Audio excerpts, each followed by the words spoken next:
Ce soir, nous célébrons l'Alliance, la communion avec Dieu, par laquelle se réalise l'unité du genre humain.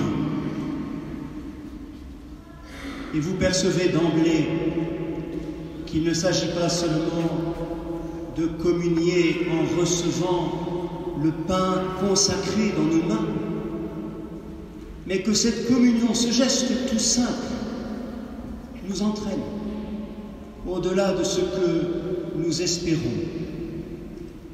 La communion avec Dieu, par laquelle se réalise l'unité du genre humain. Nous célébrons l'Alliance, nous découvrons cette Alliance. Tout d'abord à travers un geste simple, ordinaire, le lavement des pieds. Comment imaginer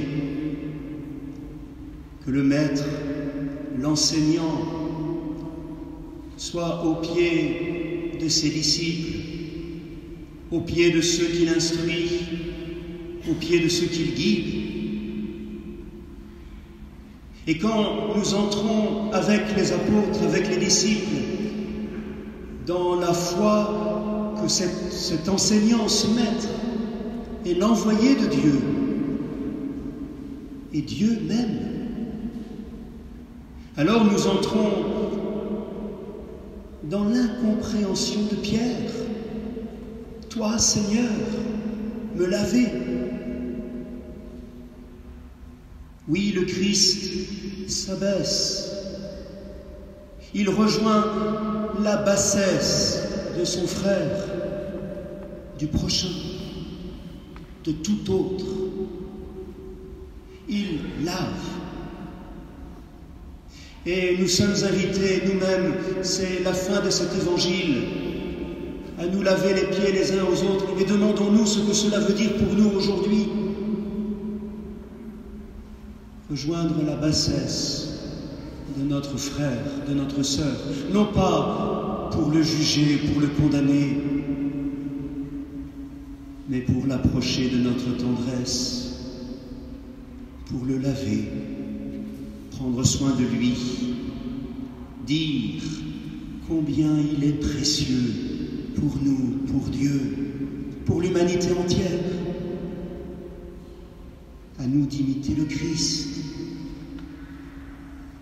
Et vous aurez remarqué que le Christ n'emploie pas seulement le terme de laver, mais il parle aussi de purification. Ainsi, Jésus nous indique qu'il ne s'agit pas seulement d'apparence, de superficialité, mais d'un acte également intérieur, profond. Si je ne te lave pas, tu n'auras pas de part avec moi. Et vous entendez, nous entendons le désir de Pierre. Alors Seigneur, pas seulement les pieds, mais tout mon être. Si Pierre a bien entendu, tu n'auras pas de part avec moi, il veut avoir toutes les parts possibles avec le Christ. Il serait souhaitable que ce soir, nous entrions dans ce désir de Pierre. Seigneur, nous ne voulons pas avoir avec toi une petite part, mais toutes celles qui nous sont promises, que nous ayons tout en commun avec toi, et que nous ne soyons pas seuls dans cette communion avec toi. Nous entendons le désir de Pierre d'être uni à Jésus, d'avoir part avec lui. D'avoir part à quoi?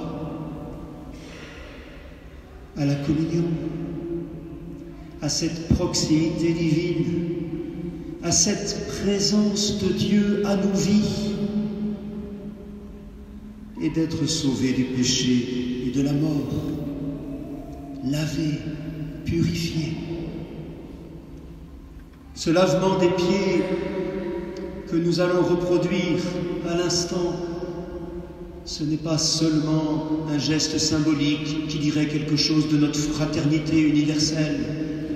C'est Dieu à nos pieds pour introduire cette communion entre nous par lui à travers ce geste si simple. Et vous les parents, et vous les frères et sœurs, et vous, quelle que soit votre situation, votre engagement dans la cité, vous avez de multiples occasions d'être au pied de vos frères et sœurs pour introduire Dieu à leur service. Nous découvrons cette alliance à travers ce geste si simple. Et nous la découvrons encore à travers le repas, le sacrifice. Tenons les deux. Nous avons peut-être l'habitude dans notre Église de ne tenir qu'au seul sacrifice de la messe ou de ne tenir qu'au seul repas pascal. Tenons les deux, puisque ces deux compréhensions de la Sainte Seine nous disent quelque chose du mystère auquel nous participons. Ce repas pascal, il nous introduit dans la longue tradition des croyants juifs qui célèbrent la Pâque. Ils ont été tirés de l'esclavage vers la liberté. Ils ont été tirés de cette terre de mort vers la terre promise. Le repas pascal, il est pour nous les hommes, pour former un peuple en chemin vers la terre promise. Le repas pascal, c'est notre nourriture de la route.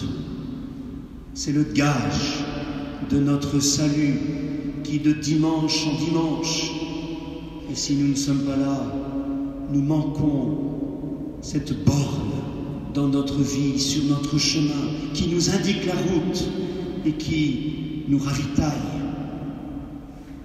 pour former un peuple, le peuple de Dieu, à la tête duquel marche le Christ.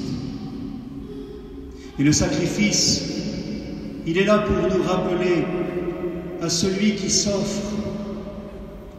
C'est une immolation cultuelle. Le Christ, dans son offrande, est tourné vers le Père. Il s'offre aux hommes, il est tourné vers le Père. Il est tourné vers Dieu pour nous rappeler que nous sommes tous prêtres, chargés de nous offrir à Dieu. Notre vie n'a pas de sens si elle n'est pas tournée vers Dieu, si elle n'est pas offerte à Dieu. Et c'est dans ce sens-là que notre vie trouve ensuite un épanouissement auprès de nos frères et de nos sœurs. Nous allons entendre encore tout à l'heure « Ceci est mon corps livré pour vous. Ceci est mon sang versé pour vous. » Voici l'offrande de Dieu pour nous, ses disciples. Son sacrifice offert à Dieu son Père est le sacrifice parfait, parce qu'il émane de Dieu même en son Fils. Parce qu'il est saint, sans intérêt propre, sans condition, parce qu'il est unique, majeur, indépassable.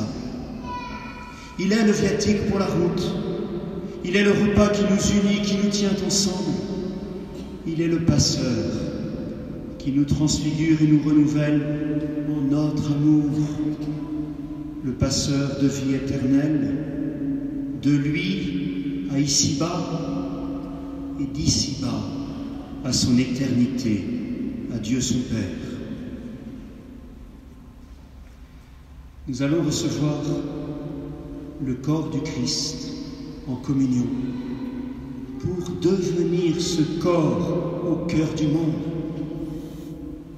Par pitié, en recevant le pain consacré, en recevant le corps du Christ tel que vous annoncera celui qui vous le donnera. Ne dites plus « merci » comme si vous receviez n'importe quoi. Dites « Amen ». Nous apprenons aux enfants que « Amen » veut dire « je crois ». Alors, au corps du Christ annoncé, nous dirons notre foi. C'est toi que je reçois, Seigneur, en ce pain consacré. Dans son offrande, il fait de nous une offrande.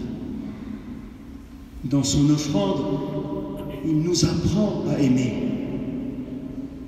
Dans son offrande, il lave nos péchés et nous sauve.